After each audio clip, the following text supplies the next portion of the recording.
ilaafi qurayshin ngir ak tàpp waa qurayshin ga su ko defee ilaafihim seen ak tàpp laa wax rixlata shitaayi ci laxas ak maanaam sedd wa sayfi ak laxas ak noor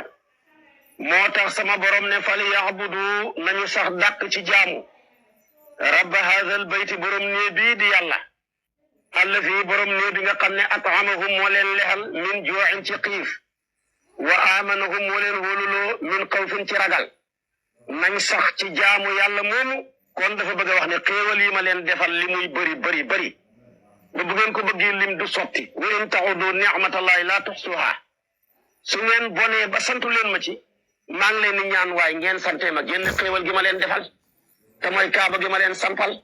jox leen sécurité jox leen koom-koom bu ngeen ma santu ci yeneen yi ci des yëpp sant leen ma ngir loola rek loolu la bëgg a wax moo tax mu ne kon jaamu leen borom ñii bi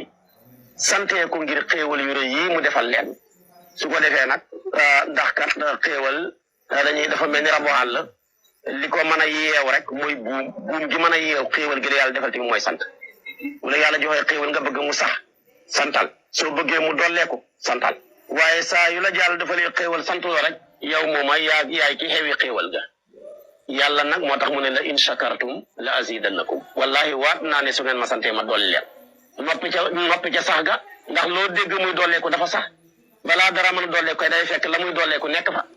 waaye bu fa nekkatul moo tax yàlla no tudd benn ba bàyyi benn ba wallahi bu ngeen ma santee ma dolli leen waaye déggee na kenn da nga ñu dolli ti mooy da nga saxal lam ñu jox noona dama koy saxal ba pare dolli ko la bëgg a wax ndax dara mënta dolleeku fekk saxut moo tax mu tudd benn bay waral benn ba su ko defee noppi ca ba ñuy waral la in shakartum la azidannakum su ko defee kon li ilaafi qurayshin mi ngi noonu allahumma salli ala sayyidina muhammad wa sallim salaamaaleykum soppe xarit yi yéen nga ànd ak seen xarit seen soppe Oustaz Ndoye di leen wax ni képp koo xam ne bëgg nga si tafsirul quran yi numéro bii di daw suuf mën nga ñu si envoyé message whatsapp incha allahu rabbi di nga si jot